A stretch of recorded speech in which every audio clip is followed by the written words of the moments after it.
What is up, ladies and gentle nerds? It's your boy Graham, also known as HamHawks42 on the internet, and today we are looking at yet another random magic card. So let's go ahead and press that random card button and let's see what we get. All right, today we are looking at Orator of Ojutai, or Ojutai. I'm not exactly sure how to pronounce that. I think it's Ojutai. Ojutai? Ojutai. Ojutai. Okay. So the Orator here is a bird monk that costs 1 and a white for a 0/4 with, as an additional cost to cast Orator of Ojutai, you may reveal a dragon card from your hand. That's interesting. It's a cost. So this is something that you have to do if you choose to do it. As an additional cost to cast the spell. So you actually do it at the same time you spend the mana, rather than when it comes into play. So that's interesting that you see an additional cost that is a May. Actually, this is the only time I'm aware of.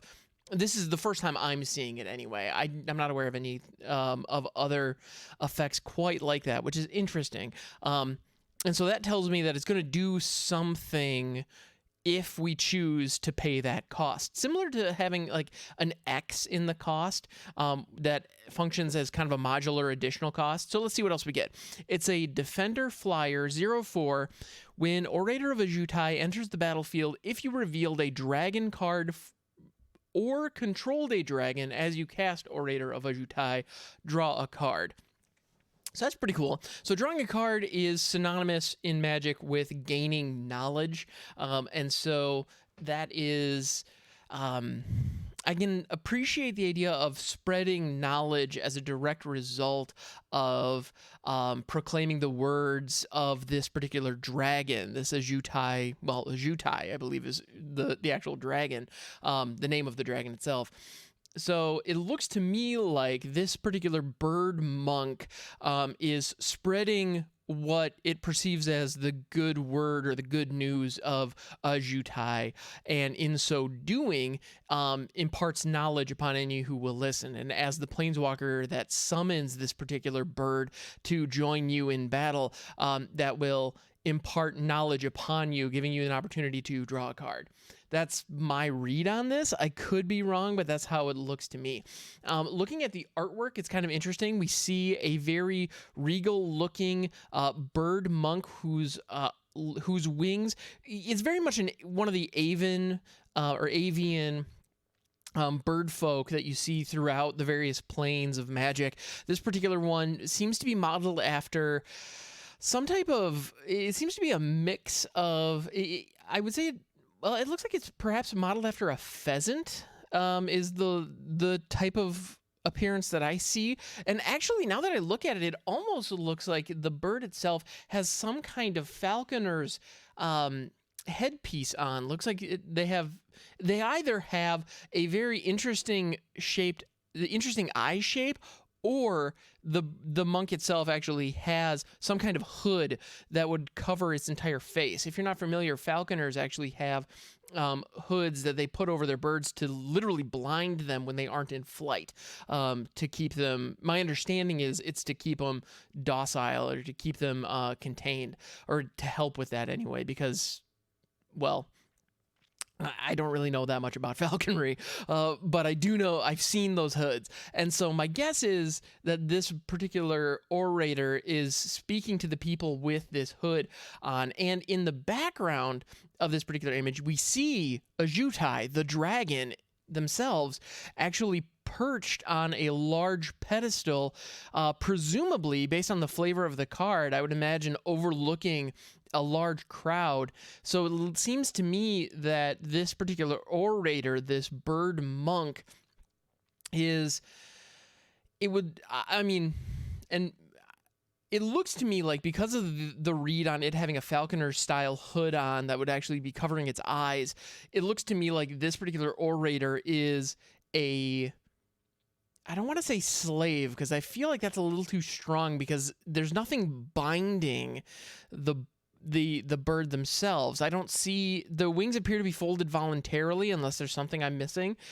There are gold ornaments on both the belt that they're wearing as well as on the tips of their wings. So it definitely looks like this bird is in a position of honor, perhaps as part of its monk training or as part of its duty in service of Ojutai, it's taken up perhaps a vow of blindness, similar to a vow of silence. Although the fact that it's an orator makes it clear that there's certainly no vow of silence, because this monk clearly is a public speaker just by the virtue of the name. Now, in the artwork, we don't see a crowd, although the orator and Ojutai are both looking out in the same direction. And so it would, well, the orator, of course, is facing the same direction, I should say. And so it leads me to believe that there is some type of crowd that they're addressing. On the pedestal that Ojutai is perched upon, there's also ornamentation, looks like streamers and perhaps large, what I would imagine to be, potentially like wind chime style decorations are all dangling from it. So it looks very, I don't necessarily want to say regal, but it looks very festive. It looks very well adorned, very ornamental, very ceremonial. That's a word that I was looking for. All right, so there's some kind of ceremony going on that this orator is a part of, and Ojutai is present. And you can see that in the mechanics of the cards, that if Ojutai is present, or if Ojutai will be arriving in the form of a dragon being in your hand or a dragon being on the battlefield, you get the benefit. So as long as Ojutai is present, as long as a dragon is present for the purposes of the game mechanics, then this orator is going to be able to do its thing and impart that knowledge and that wisdom. Now, I mentioned earlier the idea of an optional cost to cast a spell. It reminds me a lot of a mechanic that was originally introduced back in the Onslaught block. I believe it was Legion, called Amplify.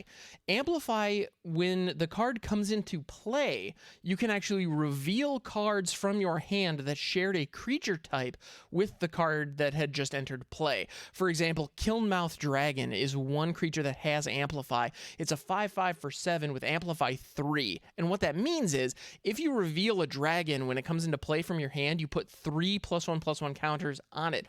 If you reveal 2 dragons from your hand, you put 6 +1/+1 counters on it, etc. So you put 3 counters for the number of dragons you reveal from your hand. So that's something that I feel like the Orator of Ojutai is leveraging a very similar amplify effect. However, the orator itself is not a dragon, but it amplifies when you reveal dragons. And the amplify is a little bit different. With something like Kilnmouth Dragon, you have an opportunity to amplify this thing 3, 4, 5, potentially, up to 6 times, reasonably, if you have a handful of dragons. You could reveal more than that if you've somehow managed to exceed your maximum hand size. So there's a lot of ways to do that. I mean, in reality, in a dragon deck, when you're hitting your 7-drop, you probably don't have 7 cards in your hand, but you never know. These things are possible. Because in Magic, all things are possible, and that's what makes this game so freaking fun. Whereas, so with Kilnmouth Dragon, this thing could get absolutely huge really, really fast. And then it also has an ability just for fun. Tap, Kilnmouth Dragon deals damage equal to the number of +1/+1 counters on target creature or player. So if you've amplified the snot out of this thing, not only do you have a huge flyer, but you also have the ability to blow up all kinds of creatures, or just straight up remove players from the game with the amount of damage you're able to deal with that thing. Kilnmouth Dragon is not what we're here to talk about, though. We're here to talk about Orator of Ojutai. So I just find it interesting that they've taken this idea of reveal a card from your hand to pay an additional cost, or reveal a card from your hand in order to get an effect that benefits you. Because you are giving something up. You are paying a cost. You are giving up the element of surprise with one card in your hand. You are giving up the opportunity to bluff with that card later. You're giving up an opportunity to prevent your opponent from having the right counter magic to counter exactly what you're doing, because they'll know. Knowledge is an incredibly powerful resource in this game. And I feel like Orator of Ojutai really points that out, because you have to give up some knowledge in order to gain more by drawing a card. Now, the fact that you draw a card the fact that you reveal a dragon and then draw a card, you get to keep the dragon. It doesn't go anywhere. So you have the ability to play it, but you've also gained another card. So as far as the number of cards that you have in your hand that your opponent does not know, that's net neutral. If you have 6 cards in your hand and you cast the Orator of Ojutai, you reveal one of them, they know you have a dragon, you draw a 7th card, there's still 6 cards that your opponent doesn't know. So in the end, I'd say that's worth it. That's worth it all day, every day, to let them know that there's that one dragon that they're going to have to deal with. Especially if that dragon isn't a particular threat. If it's not a particularly big dragon, it's not that big of a deal. The other thing that I really like about Orator of Ojutai is you get the bonus whether you reveal a dragon card from your hand or you have a dragon on the battlefield. So even if you've drawn it late in the game, if your game plan is going, if your game is going according to plan and you have a dragon on the field, you're able to cast it and still get the benefit, even though you can't reveal a dragon from your hand in that situation. Because perhaps you're in top deck mode, you don't have any other cards in your hand.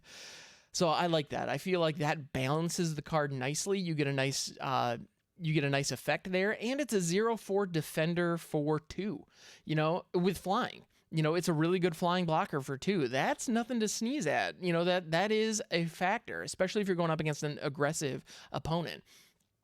And also, in a deck that runs a lot of dragons, being able to slow down aggressive opponents in the early game is really important because dragons tend to be expensive. And when dragons are expensive, or whenever you're playing around an expensive top end in your deck, you need to be able to slow the game down. Otherwise, you're not going to be able to get to the late game and into your threats, into your game plan. So if you're running dragons, if you have a lot of high cost dragons, cards like the Orator of Ojutai, which helps establish card advantage while also slowing down aggressive opponents, feels like a really good fit. Additionally, the other thing that I would definitely recommend if you're running dragons is board wipes. A lot of early board wipes is a great way to, again, slow down and really cut out the legs from aggressive decks or like combo decks that require certain creatures to stay on the battlefield. So that's a really good way to level the playing field at a time when everybody has their mana base built up. That way, each card you're slamming is a huge dragon, and your opponent perhaps doesn't have threats of equal caliber. So that's not necessarily directly related to Orator of Ojutai, but that's the type of deck that this would fit into nicely. Heavy cost dragons, big scary monsters, and then you get to have some fun, because who doesn't love beating up their friends with huge flying dragons? I mean, is that not why we play Magic after all? All right, guys, thank you so much for hanging out. I appreciate you. You can catch me on Twitch, twitch.tv/hamhawks42. I'm over there almost every freaking morning from 5:30 to 7:30 Eastern Standard Time. So I look forward to catching you over there. And if you've enjoyed this show, please go ahead and hit the subscribe button. If you're on YouTube, that means the world. I appreciate you. Thank you so much. I'll catch you next time. And don't forget, you are a good person, and you deserve to be happy.